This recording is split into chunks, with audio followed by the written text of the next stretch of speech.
to Tuco's Talks. Tuco's Talks is a leadership podcast where we talk to military leaders and to athletic coaches to try to figure out how do we take care of people and how do we learn and fail forward. Failure is an incredible blessing because it's an opportunity to learn. The problems and the trials that you learn from, 99% of the time, it's not you that pays the price of them. If anyone wishes to deny their truth or their soundness, the only direction which he can proceed historically is not forward, but backwards toward the time when there was no equality, no rights of the individual, no rule of the people. And I felt the floodgates happening, and he said to me, my voice is getting all choked up right now. Make sure that you like and subscribe and get ready to check in with Tuco's Talks. Hello and welcome to Tuco's Talks. We are going to have a completely different segment today. We are back with the old B-52 crew, R21, and we're just going to come and spend some time together and let you hear some stories and talk. It's going to be a lot of fun. So let's just go ahead and get started with introductions. Nate, you want to start us off? Sure. My name is Nate Oltmans. I run a financial planning company in Raleigh now. Got out of the Air Force in 2007. We help about 300 families manage their money, financial goals, and dreams. Heather and I have almost been married for 24 years, coming up on 24. 3 kids, 3 girls, 20, 18, and 16. My baby just got her driver's license like 2 days ago, so I feel super old. That's awesome. Hey, Rich. So I fly for a major airline now. After the B-52, went and did other things, taught the T-38 for a while, and then flew the MC-12 for deployment. Came back to the 38, and then retired out of the reserves while also doing the airline thing. Unmarried, but I have a little 3.5-year-old little girl. So that's what I'm up to now. That's awesome. All right. We're gonna let Kyle talk here. We're going to try to keep it clean too. Right. Kyle, 24 and a half years of the Air Force. I retired almost a year ago. I'm with Schneider Electric right now as the strategic account manager for the Department of the Air Force. In Springfield, Virginia, 3 kids, 1 in college, 1 applying to college, and 1 13-year-old knucklehead who I try to keep out of trouble. Super thrilled to be here. I can't wait to reminisce. All right. And then obviously Chris here, 20 years in, been retired for 4 years, been married for 22 years, have 3 boys, 1 in college, 2 freshmen about to get their license. So yes, we are officially old and retired guys who used to be cool. So, or at least we thought we were cool. All right. Well, I'm just going to open this up and let's talk first category, best deployment story. And it doesn't have to be you. It just has to be a story, any deployment. Who wants to chime in? So is it time for the Tuco story, or do you want to? Absolutely. Favorite? No, it's absolutely, that is my favorite story. You go, Kyle. All right. Okay. All right. So I'll try to do super brief. All right. So there we are, R21, aka God's greatest crew in the history of mankind. So I'm a brand new instructor. I have this brand new navigator sitting next to me. His name is Chris Wright. So we are on our way to, I think it was Guam, on our way to a deployment. So we're flying from the CONUS and get feet wet, meaning that we're now over the ocean. So we've been flying for a couple hours, and I have my instructor hat on. I'm ready to go, and Chris is like, "Oh, I'm a little sleepy. I think I'm going to take a go pill." And I said, "Great, because we're going to learn about conventional air-launched cruise missiles." And I had my script, I had all my talking points. This is going to be good. So Chris takes his pill, and I'm like, "All right, so here's a checklist, and we're going to do this, and we're going to do that, and we're going to do this methodically." Chris, he's sitting next to me. He goes, "Yeah." And I thump him on the head, and I go, "Are you listening?" He goes, "What?" I said, Are you ready to do this training exercise?" And he goes, "What?" I said, "What pill did you take?" He goes, "I took my go pill." I said, "What do you mean you took your go pill?" He goes, "What?" I said, "Show me the bottle of the pill that you took." And he goes, and he's digging in his bag for a minute, and he goes, "See, I took my go pill, Ambien." And I went, "Oh my God." I said, "Okay, that's not a go pill. We are going to sleep now. We're going to go night-night." And he goes, No.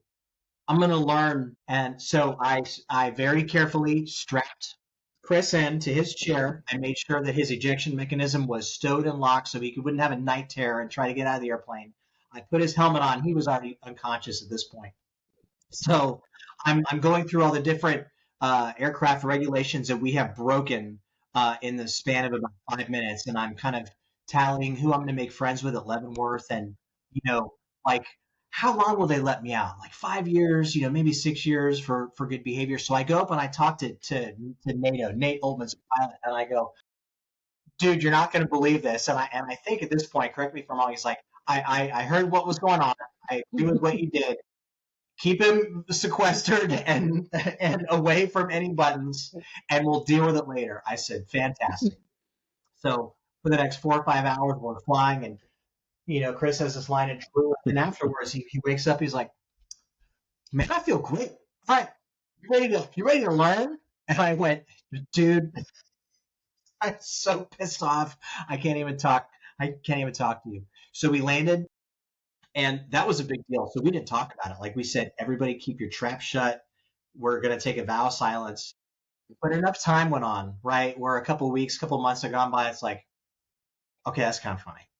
So, I think when we were outside the statute of limitations, I can't remember who brought this up. I think it was probably Stifler or somebody. Like, hey, tell them about Chris. So we told the story at roll call, and I think he was immediately named at that point, and he became Tuco for time of useful consciousness 0. And then Nate or Stifler, please correct me 100% if I missed any details. It was like 4 or 5 hours he was out. Like he was dead to the world. Because I went down to the key and we're all laughing. He's like slumped over in his like parachute and all this. It was hysterical. The funniest part was when when Kyle's telling the story, and I'm like, he's making all of this up.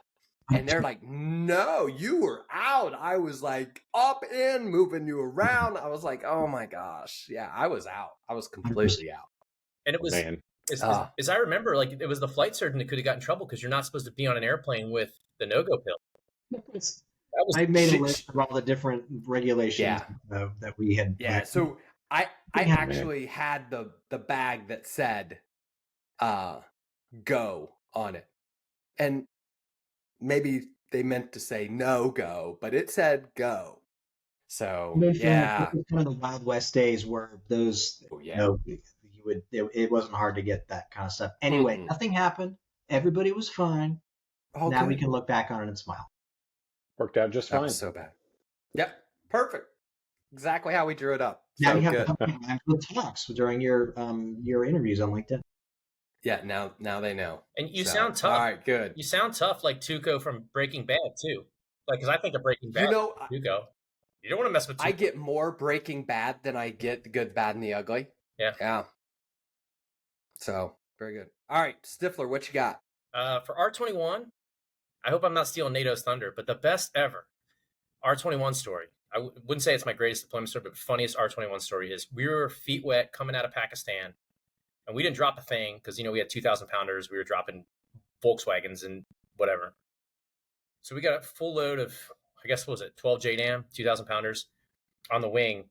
And we're just cruising, like just cruising, right? I don't know if I think we even hit the tanker. Nate, look at Kyle. He already knows where I'm going. This is a bad story. It's a great story.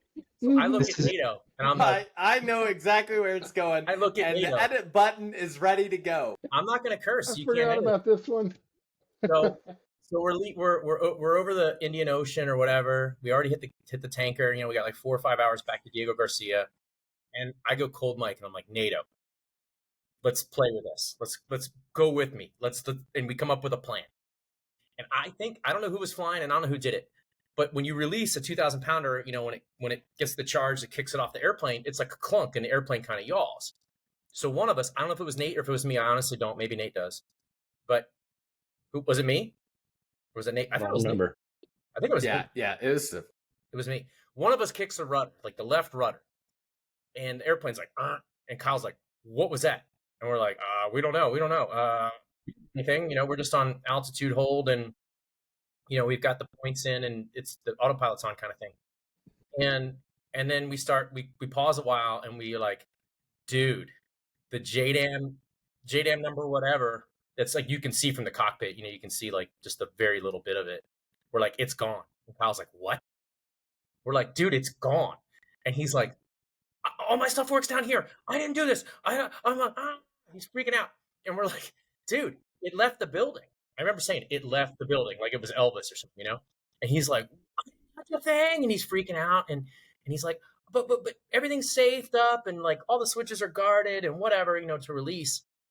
We're like, dude, it's gone. He comes upstairs and like goes up between our seats. And we're like, dude, look for yourself. And he goes up there and he sees there's the bomb. It's hanging there. It's clearly there. And he's like, you MFers. Like, he wanted to. But it was so funny because it felt exactly like a release. And you know what? It was so good because Kyle dropped way more bombs than I did, but it felt exactly like a release. And it was hysterical. So that's my best R21. I had that story flagged, but I was the hero of in my version, not the victim. You were clueless. You were terrified. We're like, dude, Yeah. we're just matter of fact, dude, it's gone. Like, you can say whatever you want. I don't know what your magic switches down there in the wine cellar are doing, but it's gone. You got me. All right, so I got to jump in, and I gotta reverse the story a little bit. So my favorite story was you don't poop on the aircraft. You just don't do it. It doesn't matter what happens. You can't do it because it stinks up the entire thing. And so Kyle comes up with this great plan because in the lunches, sometimes you get Twix bars.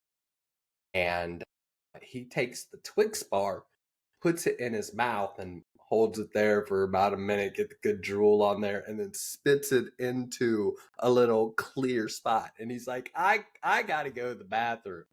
And everybody's like, no.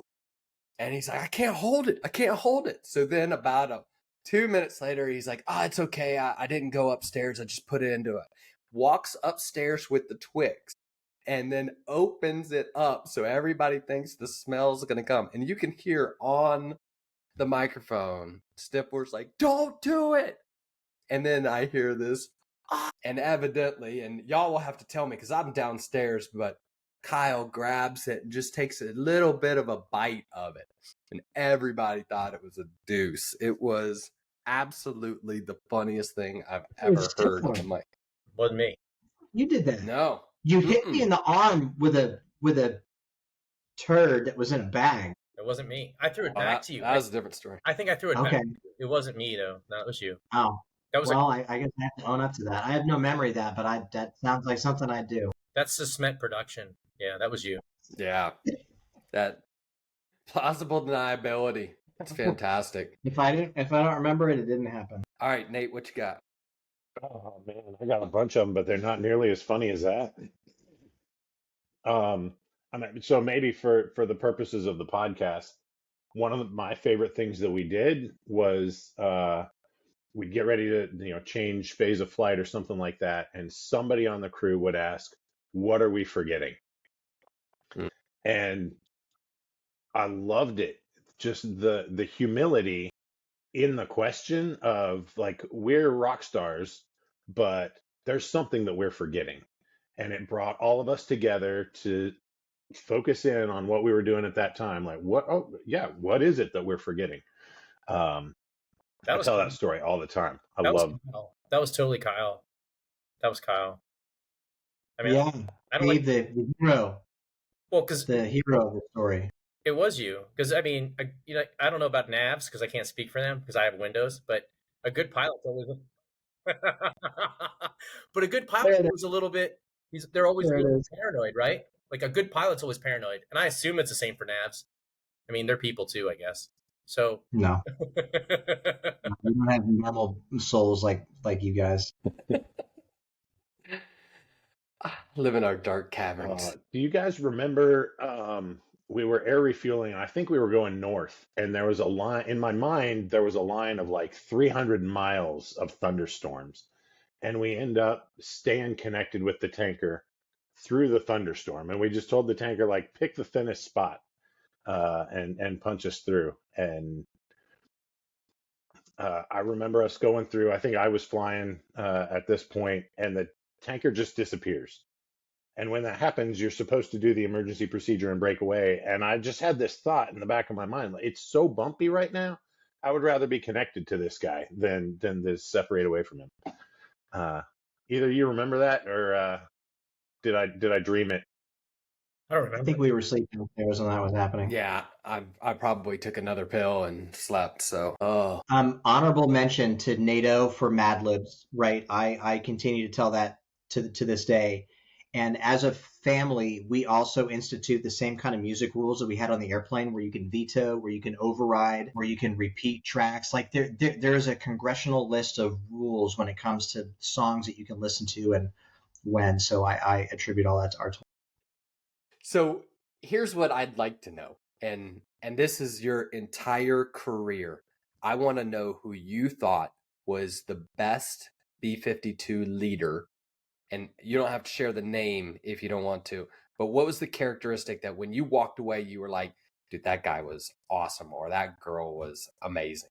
Like, who was that? So I was privileged enough to be an executive officer to two wing commanders, and I will name names, Colonel Westa and Colonel Cox, both of whom were phenomenal leaders. Colonel Westa was probably the most empathetic and personable leader that I've ever worked for. He could talk to a general officer the same as he could talk to a two-stripe airman on the flight line and make each person feel like a rock star. He was a phenomenal leader. And, I wish that the Air Force had taken care of great leaders like him. I subsequently worked for Colonel Doug Cox, who was also a great leader. And I'll do a quick story, then pass the baton. So he did an article every week in the newspaper. And what I would do, because I'm an English major and I like to write, I said, hey, sir, do you mind if I just kind of draft a couple of bullet points for you and you can use that and kind of springboard? He's like, yeah, sure, no problem. Of course, he would do whatever he was that he wanted to do anyway, but I think he was trying to humor me. So I wrote this one, and then he goes, hey, Kyle, come in here. So I came in there, and he goes, I want you to count how many times you use the word I in this article. And I said, okay, like 22 or whatever. He said, how many times did you use the word you? 2. And he goes, you understand the disparity? I said, yes. And that was a huge lesson for me. He didn't have to say anything else. And I've used that going on, that it's never about you, it's about the people who are under your charge, your airmen, the people who you're leading. And then Tuco, I know you're going to talk about the leaders who are not the greatest, and what I noticed is that the leaders who were not the greatest are the ones who always said I, and who made it about themselves. No, that's good, man. So maybe not fair, but Stroker Doug Cox was on my list as well. And what I loved about him was he could connect with you. So I remember being like a really young captain, and he would be hanging out with us late at night, just having a good time, letting loose. And we would start, like young guys tend to do, just start complaining about people that we didn't like. And it would go into like some of the senior leadership, some of his peers. And we would try so hard to get him to badmouth anybody. Hey, sir, what do you think about this guy? What do you think about that guy? And he was so good at, he would just kind of play along and act like, oh, I'll tell you that in just a second, but I need to go answer this question about that. And he would just somehow like ninja flip the conversation and then disappear. And we're like, how did he do that again? But the lesson for me was like, never badmouth your peers. And it just led to this. You had so much respect for him. Like you knew he was never gonna flip on you. He was never gonna talk bad about you. So just the level of trust, because of how he handled those situations, really made a huge impact on me. Yeah, I don't want to pile on. I mean, but yeah, obviously we're talking about Stroker Cox. I think he ended up like a 2-star or maybe even a 3-star, right? I think he was a 1-star commander at Guam before he retired. I thought, but he was a general officer. Yeah, I think he got at least 1-star, but I thought the dude was like humble and fun and approachable, like all the things a patchwear is supposed to be, knowledgeable, extremely knowledgeable. And, he was fun too. Like, remember he brought his keyboard out for Christmas and we're like singing and out in by our dorms there on Diego. And he was cool. And he was a man of integrity, because we'll talk about that when I talk about my least favorite leader or whatever. But I also thought the squadron commander when we were there, and I'll just say Bat, I won't say his name, but I thought Bat was awesome, in my opinion, because he was quiet and he was true to himself. He's a quiet dude, but he's kind of the watcher, and he sat back and watched. And obviously he got some sort of talking to about who was who and what was what, and who the through the people who were generally doing the right thing and who was working hard and who wasn't. But, he kind of sat back from everything because he took over right before we deployed, which if you think about, it's a horrible place to be. Hey, this unit's trained for a while. They've gone to Air Warrior. They've gone to all these things. Here you are, 3 months, whatever it was, 2-3 months before we deploy, you take over and you take this unit to war. That's a tough place to be. And I thought how he handled that was brilliant. Like, I'm going to sit back. I'm going to let you guys have been trained. It's kind of on cruise control to a point, but I'm going to watch and figure things out. And when you had to talk to him about something professional, like, dude, he was outstanding. And then once you actually got to work with him, you're like, this dude's funny. Like, he's cool. And all the guys in the squadron he came from loved him. But it was a really tough place to be, I thought. I'm looking back. Even then, I thought it was. But I just thought he was a straight shooter, and he would tell you the truth. And it wasn't like, I'll talk to the O3s, the captains and lieutenants and the new majors this way, and I'll talk to him. He was just a regular dude. And his personality is so different from mine or Kyle's because we're so outgoing. But once you talk to him, he was outgoing. But he just he was true to himself, which I think is respectable. And then he took over at a really tough time.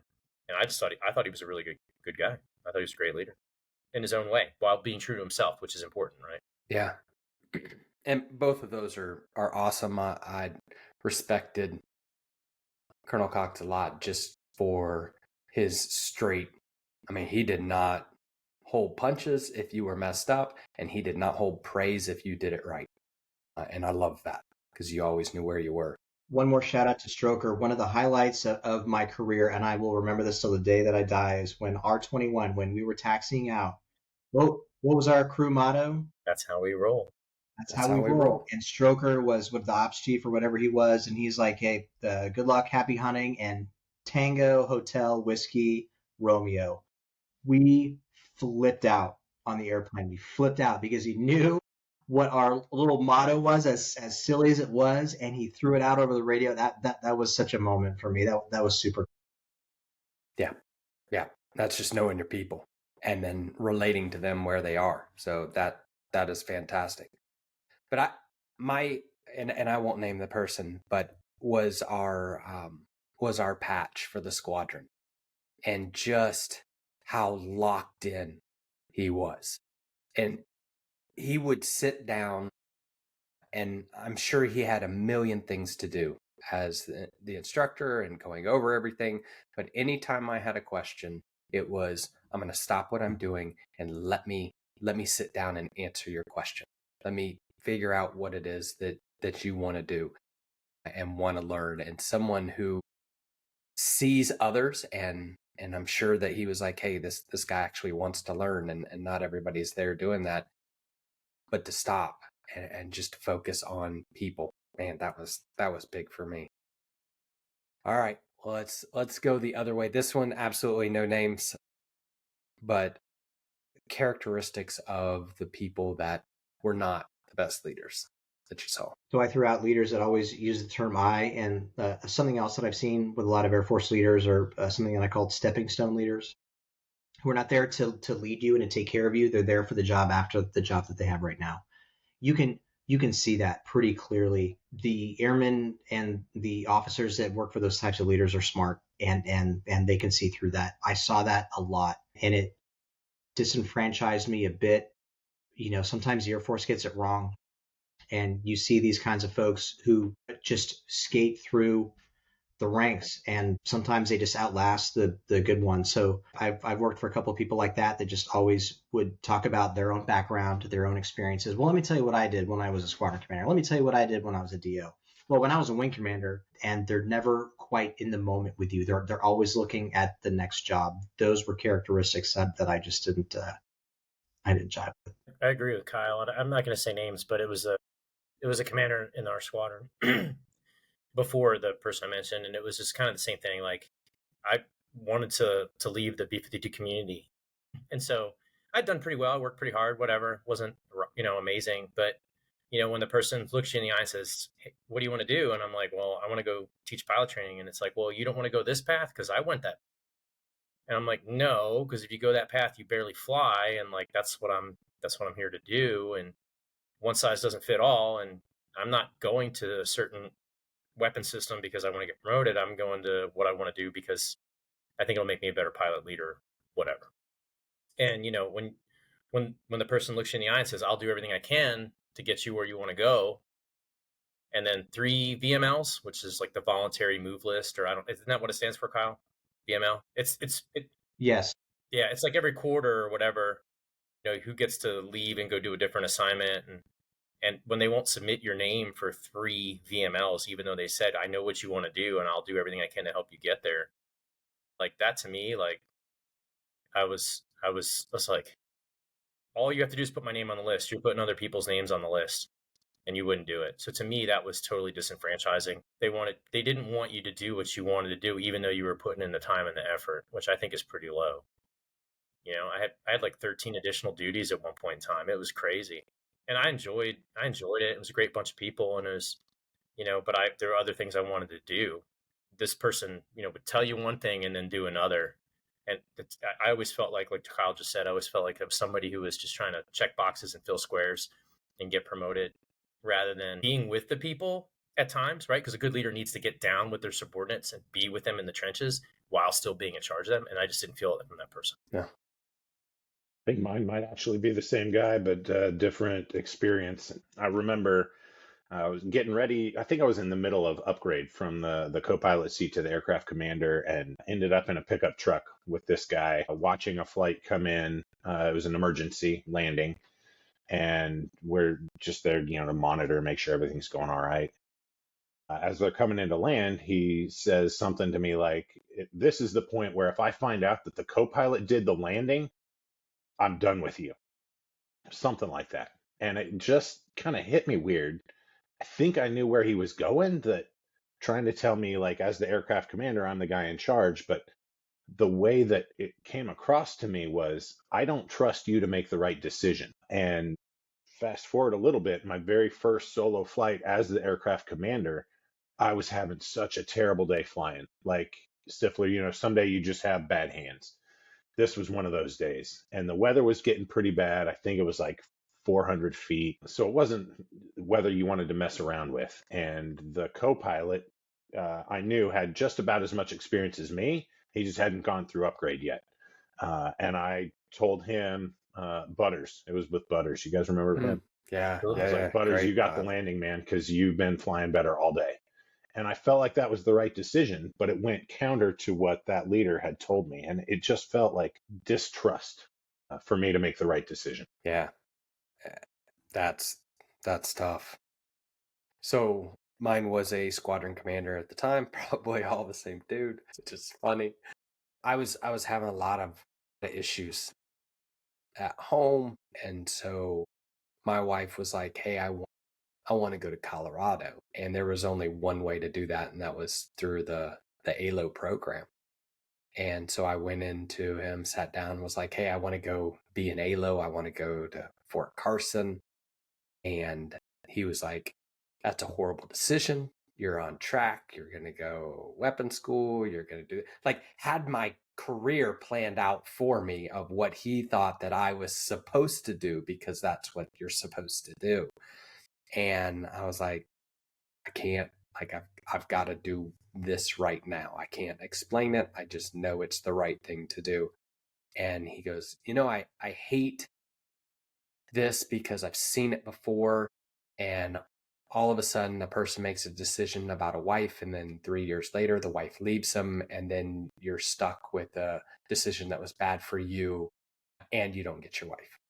And I was like, did I just hear my boss tell me that choose the Air Force over family, and that will be better because they'll take care of you?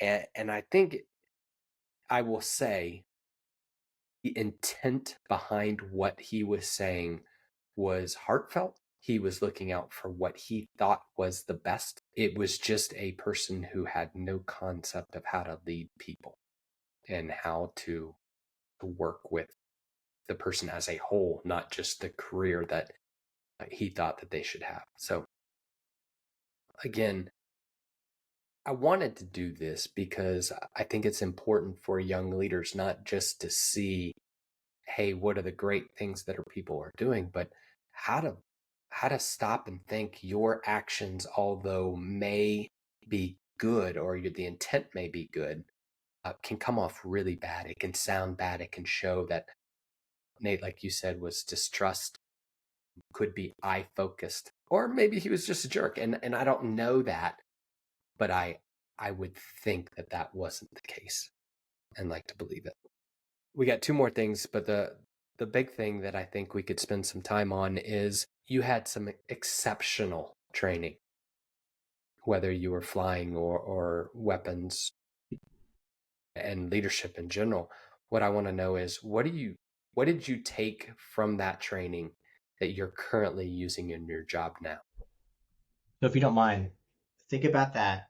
Give me 5 seconds. Oh man, I feel a prop coming on. We I don't know why. We are older. We are wiser. But this was us back in 2005, almost 20 years ago. There we were. So this is one of my prized possessions, right? So when you were talking about PFPS, these are the things that I may have smuggled back in my helmet bag and frame. So you guys are near and dear to my heart. Kyle, can you describe the trails that we flew? Sure. The ones that I was able to smuggle out and frame were the Lightning Bolt, which was for Stifler. That was for the Academy. And NATO. Yeah. Okay, sorry, I didn't mean to disparage anybody from the zoo. God knows everybody else does. One of them was Texas Longhorn on the border of Pakistan and Afghanistan. One of them was a smiley face. One of them was R21. We spelled out R21. But the intent for those. And Did we talk about the smiley face? There's a smiley face too. Yes, we did get the smiley face. The hard one was the lightning bolt because he had to do the hard the hard turns, turn off the poop dots and stuff. Sorry, I didn't mean to throw out swear words. This is going to be the podcast anyway. So I was an ROTC instructor before I went to the Pentagon, before I retired. So I was able to kind of mentor and bring up a lot of very, very diverse cadets, which was the honor of my career, right? So the lessons that I had brought from a young person and in the B-52 to these cadets really had a lot to do with when to talk and when to listen. When you are in the airplane and there's a limited amount of time that you have to talk, your words matter. The things that you say over the radio matter, and they have to be brief and they have to be accurate. So for better or for worse, what I tried to instill with the cadets was that when you communicate, make those words matter. And I kind of try to translate that with their PRs, right? You only have a limited amount of space and you have to say exactly what you need the right way in this amount of space. And, the typical stuff about taking care of your airmen and, making sure that you're the best, whatever your AFSC is, making sure that you're the best. Those are, I think, some of the things that the P-52 taught. 100%. I had a couple. One that I use actually in financial planning is you start with the target. So when we were mission planning, you would figure out what does it take to destroy the target, and that tells you what bomb you need, and then you back your way into the route that you need to get there to minimize threats, and you got to figure out what you want. So what is the target? What's the goal? And then you work backwards to line everything else up. And the other one that I tell this story all the time, if you don't know what to do, eat your lunch. Like, I think it was day one of B-52 school. And there's this old crusty guy who's probably got more hours than I've been alive in the B-52. But the lesson there was, in a really old airplane, there are emergency procedures. If it's not an emergency procedure that you know how to do, like just take a deep breath, analyze the situation. You'll figure it out, you'll figure out what to do, or you won't have to worry about it. And that has so many applications in life that sometimes just knee-jerk responses are no good. So grab your lunch, take a deep breath, set back, analyze the situation, and a lot of times the solution presents itself. I like Kyle's answer better. No, that was great. Especially the part about lunch. It sort of got me hungry. I don't know. Stifler, what you got?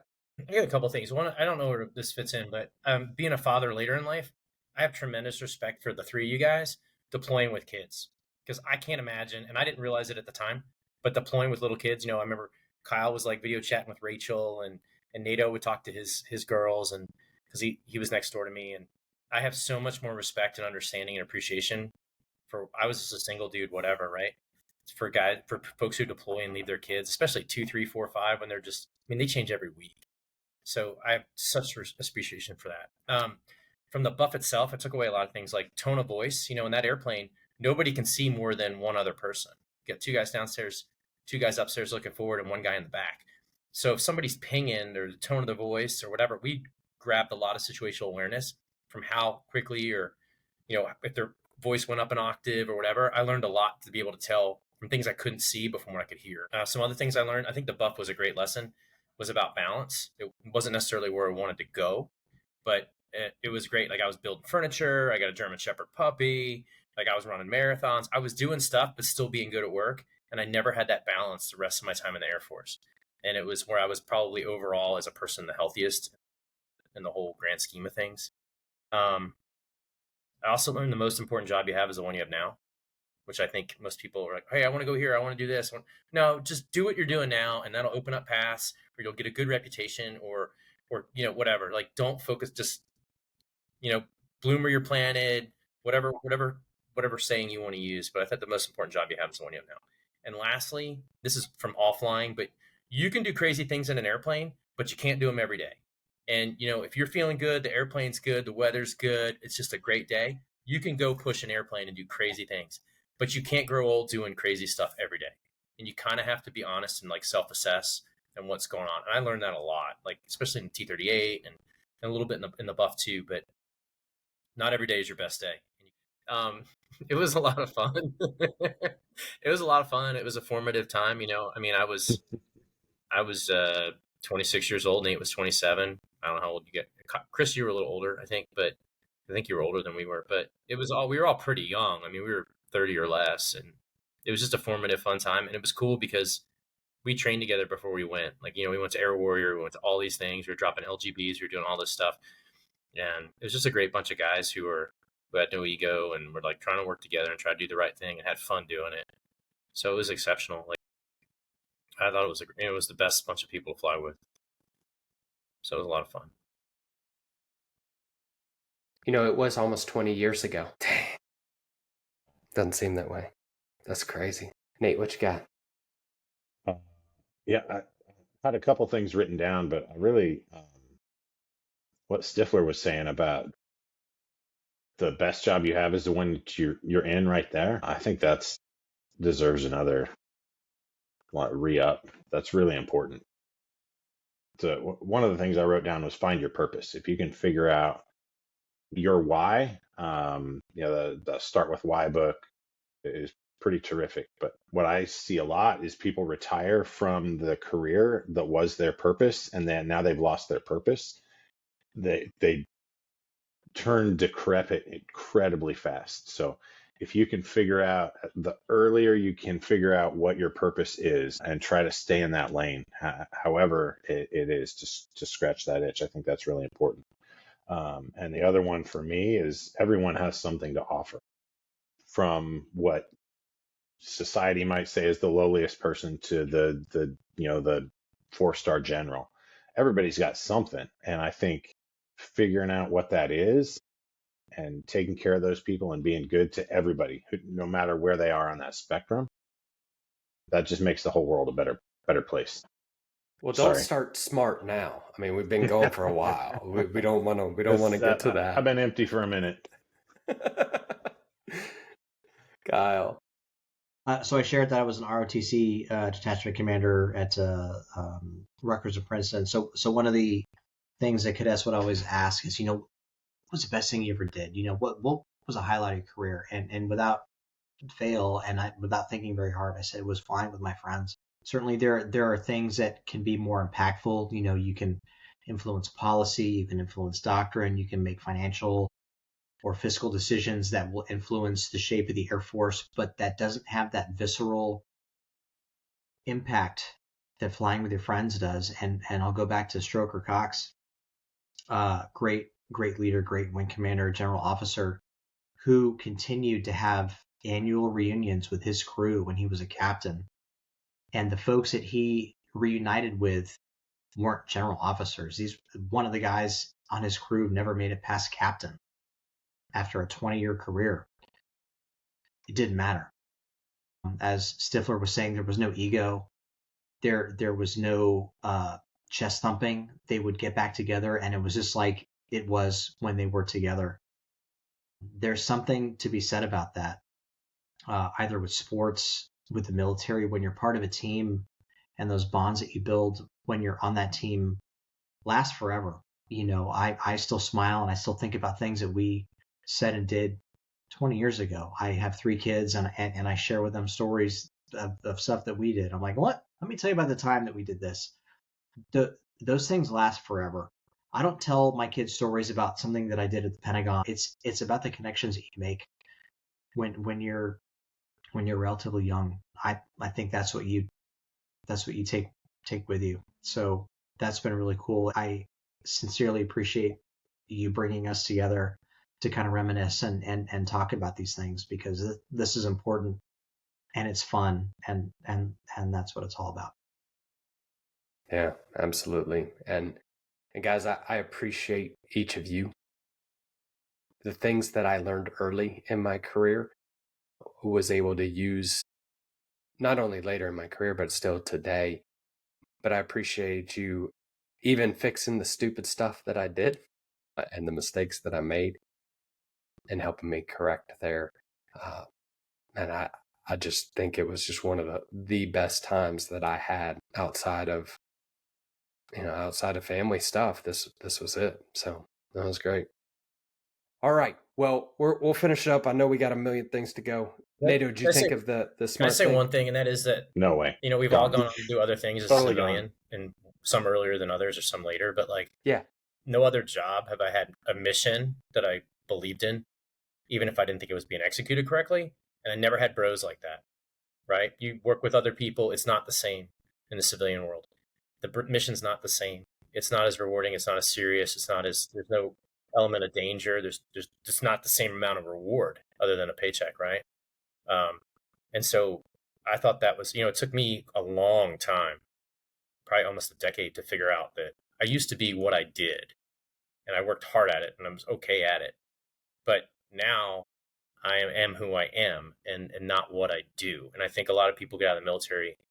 I was a humor guy, and I was kind of a hardworking dude. I mean, I was better than average maybe, but it's now I fly with people that I'll never see again. And there's no camaraderie, there's no whatever. So that what you had in the military, I think we're all so fortunate to have had that, because it's just not the same. The people, I'm not going to say we suffered together, but all the things we did together and went through, and the emotional ups and downs and all that, you just don't get that anywhere else. And I feel privileged to have had it. Yeah. 100%. Man, so good to see you guys again. Catch up. This has been a blast. And Tuco, I'm going to hold your feet to the fire. I appreciate the fact that you kind of did this as kind of a side off to your normal TUCO's talks. I know this is kind of a fun distraction, but I'm going to ask that you have us back, not next week, not next month, but we have to do this again. Where are they now type of a thing. I think it's important, because there are a lot more stories to tell. There are definitely stories about all the things and different places that we went, and the box office, and a million different things that we can talk about. So we'll do that. All right. Well, from R21, we appreciate y'all sticking with us, and this is Tuco Wright checking off.